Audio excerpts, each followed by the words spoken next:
What's going on, chaps and chapettes? It's your boy R34, and why did I just say chaps and chapettes?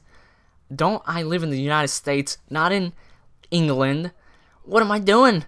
Wow, my godness. Oh my godness. What? I think I just made up a word or something right there. But I think it's because Syndicate is starting to rub off on me because he uses some of these key phrases or key words, whatever you want to say, and I don't know, it just makes my mind say, remember this phrase here and use it in your video, so implicate it so you can make your videos better. And I was like, okay, I will do that.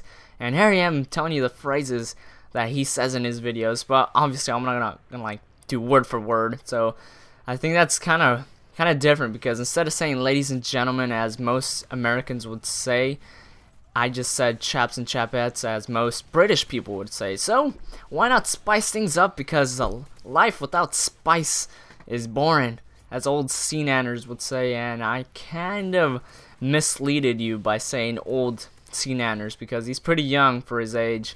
Well, I don't know where I was going with that, but he's a young guy, so I'm misleading you guys. So why not get into this commentary?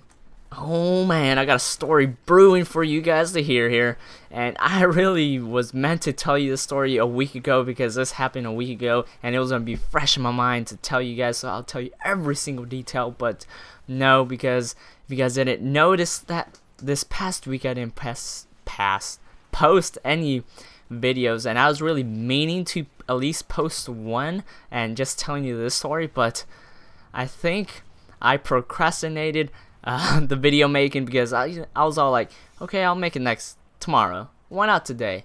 Yeah, and stuff came around and all this stuff, and I was like, you know what, tomorrow for sure. And I never really did, but here I am actually making the damn video. So I sound like I was raging and stuff, but I'm really not. So the effing story I was meaning to tell you guys, but here it is. Just the other week, I went to my cousin's house, and if you guys probably don't know who my cousin is, but let's just say his name is George here. And I went to his house.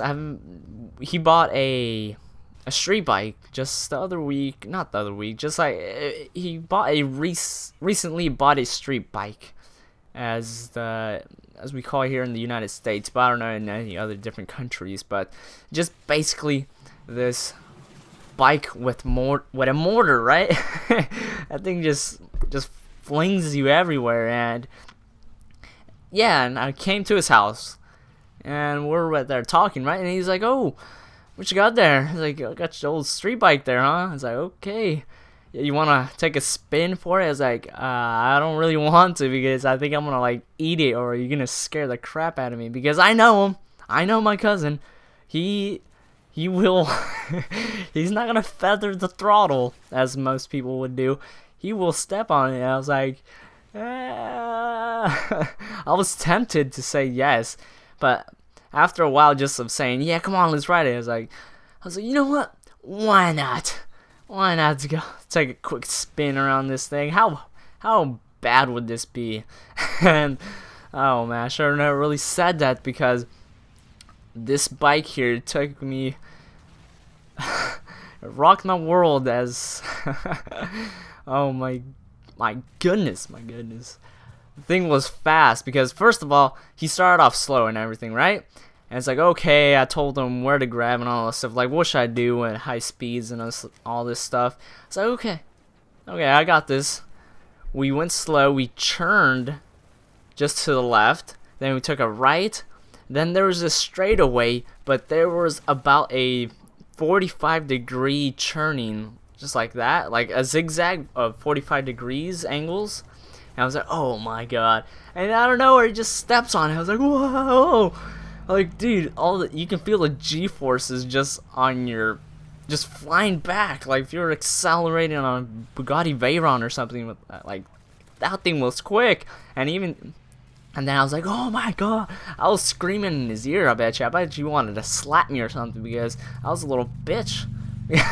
Well, yes, I should have been a bitch, because I never experienced anything like that before. Yeah, I experienced roller coaster and all this stuff, but This was way faster than a roller coaster. Well, it seemed to me. And then I was like, okay. We went on that straightaway, and I just looked to the side because there was a park. And well, I should really tell you the background of this, but this is like a residential area. It's like, it's not a gated community or nothing like that. It's like houses, your standard U.S.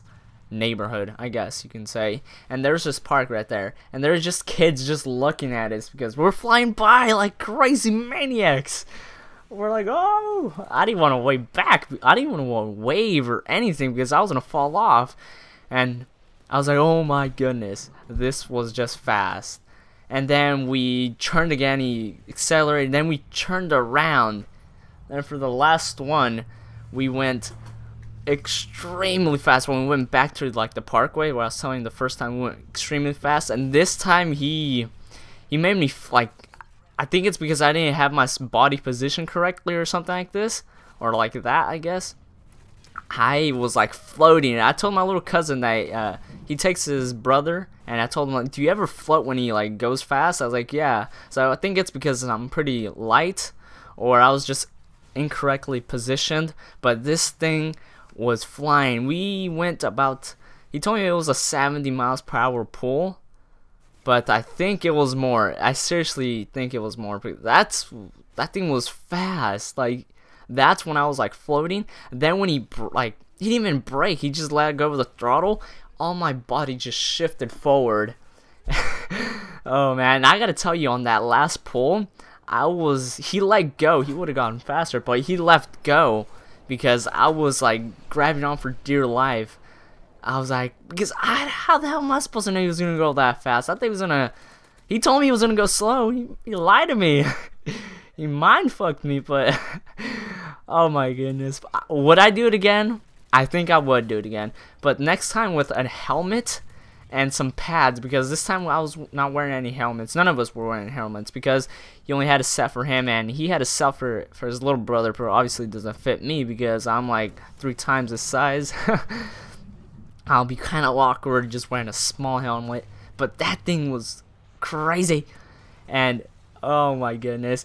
And the second thing that was even scarier about that was on their turns, when we're like you ever seen those racing motocross and all this stuff? Not like the dirt bikes, but the street bikes. Oh my god, I don't know if you guys even know what street bikes are. What the hell am I saying? I'm sure you guys see these every day. The ones the loud bikes, people usually pop their wheelies and do all this crazy shenanigans.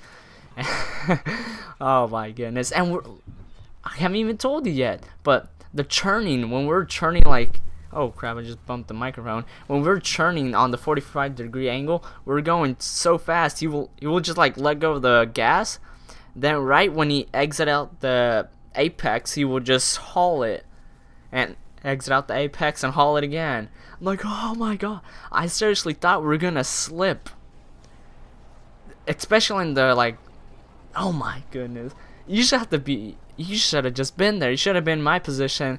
Or if you have rode a street bike before and you got pretty fast on it and gone on some turns that are really pretty fast, you would know how I feel. Because if you don't, I don't know, I guess I will recommend you do that, but make sure you have your safety gear and all this stuff, because you don't want nothing bad to happen. But oh my god, it's horrible. I just can't explain the damn story correctly. This is the only problems I have. I have good stories, but I can never explain them perfectly as I would explain them like if I was there. And after the ride, adrenaline was obviously pumping through my body because a new experience, and this thing just fangled my memory, my mind. And I was just like, when we stopped and I got off the bike, my legs were just shaking, and I was like, what the hell, man? And he told me, do you like street bikes? Do you expected more from it or less? I'm like, oh my god, dude, like, this is a joke. A effing joke. And he even told me that he didn't even go full throttle. And I'm like, you gotta be kidding me. I didn't even want to go full throttle because all those G-forces would just kill my organs, my intestines and all this stuff would just collapse against my other body parts because he told me how much this thing can pull, how many G's. I'm like, dude, that's crazy. And imagine those like motocross ones, you know, like the real fast ones. God damn, just crazy. And he even told me, I thought you're surprised. It looks like you're surprised, dude. I was like, yeah. I thought you're a car fanatic. I was like, yeah. And I like speed. Well, yeah, I forgot to tell you that. He told me, like, what happened, dude? Like, don't you like speed? And I was like, yeah, I like speed, but not like that. The thing was crazy. I never experienced it for. That was the first time. So, and I never really been that fast in a bike. Matter of fact, it counts quads, dirt bikes, anything like that. I've never been that fast, and that thing just shook my body. And hopefully, this story did interest your mind to think creatively and experience new things. I have no idea where I was going with that one, but I didn't even talk about the gameplay, and the gameplay already ended. Oh my goodness, who cares? That's was the end there, buddy. So hopefully you guys did enjoy this commentary, guys. I'm out. Peace.